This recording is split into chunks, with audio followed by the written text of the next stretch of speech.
வெறும் 5 நிமிஷம் தான். அளவுக்கு அதிகமான டைம் எடுக்காது. அதே நேரத்தில 1 கப்பு மாவு இருந்தா 50 அப்பளம் கூட செய்யலாம். ரொம்ப ரொம்ப சுலபமான முறையில ரொம்பவே சிம்பிளா செய்யக்கூடிய இந்த அப்பளத்த நம்ம எப்படி செய்றதுன்னு பார்க்கலாம் வாங்க. Welcome to Salka's kitchen.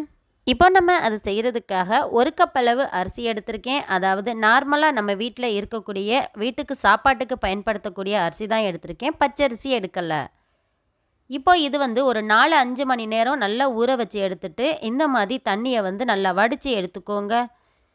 இப்போ இந்த தண்ணியை வடித்து எடுத்ததுக்கப்புறம் இது எல்லாத்தையுமே நான் ஒரு மிக்ஸி ஜாருக்கு மாற்றிக்கிட்டேன். நான் வந்து இது வாரத்துக்கு ஒரு தடவை செய்வேன் அப்படிங்கிறதுனால நான் கொஞ்சம் கொஞ்சமாக செஞ்சுக்கிறேன். நீங்கள் நிறைய கூட செஞ்சு வச்சுக்கலாம். ரொம்ப சிம்பிளாக இருக்கும். இப்போ இது எல்லாத்தையுமே மிக்ஸி ஜாருக்கு மாற்றிட்டு கொஞ்சமாக தண்ணி ஊற்றி கொரகொரப்பு இல்லாமல் நல்லா நைஸாக அரைச்சி எடுத்துகிட்டு வந்துடணும்.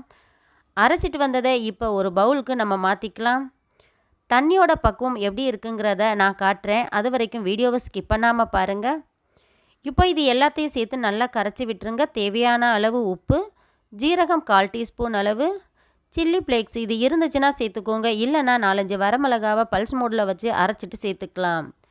கொஞ்சமாக மல்லி இலைகளை சின்னதாக கட் பண்ணிவிட்டு சேர்த்துக்கோங்க. இது எல்லாத்தையும் சேர்த்ததுக்கப்புறம் இந்த மாதிரி நல்லா கலந்து விட்டுருங்க. ஒவ்வொரு தடவை நம்ம ஊற்றும் போதும் அதை நல்லா கலந்து விட்டுட்டு ஊற்றணும். அப்போ தான் நமக்கு எல்லா இடத்துலையும் அந்த மசாலா பொருட்கள் சேரும். இப்போ இதை கலந்துட்டு நம்ம கரண்டியை வந்து பின்பக்கம் திருப்பி பார்த்தீங்க அப்படின்னா இந்த மாதிரி ஒரு கோடு போடும்போது இப்படி இருக்கணும் திக்னஸ். இப்படி இருந்தால் தான் நமக்கு இந்த அப்பளம் வந்து சரியான பக்குவத்துக்கு வரும். இப்போ இது எல்லாத்தையும் நல்லா கரைச்சி உரமாக எடுத்து வச்சாச்சு.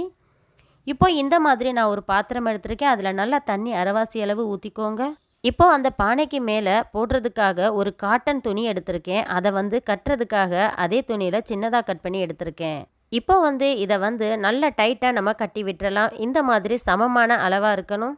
அடுப்பில் வச்சு எரிக்க போகிறோம் அப்படிங்கிறதுனால அனல் பட்டு பக்கத்தில் இருக்கக்கூடிய துணி எரியறதுக்கு வாய்ப்பு இருக்குது. அதனால நீட்டாக இருக்கக்கூடிய எல்லா துணிகளையுமே இந்த மாதிரி நான் கட் பண்ணி எடுத்துக்கிறேன். இப்போ வந்து அடுப்பை நல்லா மீடியமான ஹீட்டில் வச்சுக்கோங்க. அது மூடுற மாதிரி ஒரு மூடி ஏதாவது எடுத்து வச்சுக்கோங்க. இப்போ அடுப்பை ஆன் பண்ணிவிட்டு மூடி வச்சுருந்தேன். நல்லா இந்த மாதிரி ஆவி பறந்து வரணும். இந்த மாதிரி வந்ததுக்கு அப்புறமா சரியாக ஒரு ஸ்பூன் எடுத்து நான் சின்னதாக ஊற்றிக்கிறேன். உங்களுக்கு தேவைப்பட்டால் இது ஃபுல்லாக நல்லா பெருசாக கூட ஊற்றி எடுத்துக்கலாம். அப்படி ஊற்றி எடுக்கும்போது டெல்லி அப்பளம் இருக்குல்ல அதே மாதிரி நமக்கு வரும். இப்போ பாருங்கள் ஒரு 20 செகண்டு தான் ஆச்சு. அதுக்குள்ளே சூப்பராக நமக்கு ரெடி ஆயிருச்சு. கத்தியை வச்சு ஓரங்களில் எடுத்துடலாம். ரொம்ப சிம்பிளாகவே வந்துடும். அது பெஞ்சுக்கிட்டெல்லாம் வரவே வராது. எல்லாராலையுமே செய்ய முடியும். அதை வந்து ட்ரை பண்ணி பார்த்தீங்க அப்படின்னா உங்களுக்கே புரியும் இவ்வளவு சுலபமாக அப்படின்னு நீங்களே யோசித்து பார்ப்பீங்க. இதே போல் மிச்சம் இருக்கக்கூடிய எல்லாத்தையுமே நான் செஞ்சு எடுத்துக்கிறேன். நீங்கள் இது செய்கிறதுக்கு 5 நிமிஷமா அப்படின்னு நிறைய நண்பர்கள் கேள்வி கேட்பீங்க. ஊற வைக்கிற டைம்லாம் நமக்கு கணக்கே இல்லை. 1 நிமிஷத்தில் அரிசி எடுத்து ஊற வச்சிடலாம். இது ஊற்றுற டைமும் ரொம்பவே டைம் எடுக்காது.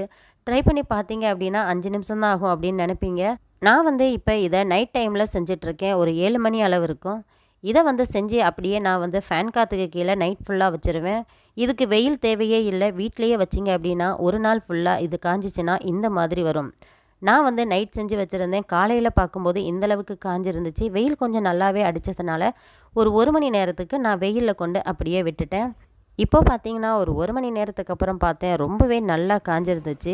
இதை வந்து அப்படியே நம்ம கீழே எடுத்துகிட்டு வந்துடலாம்.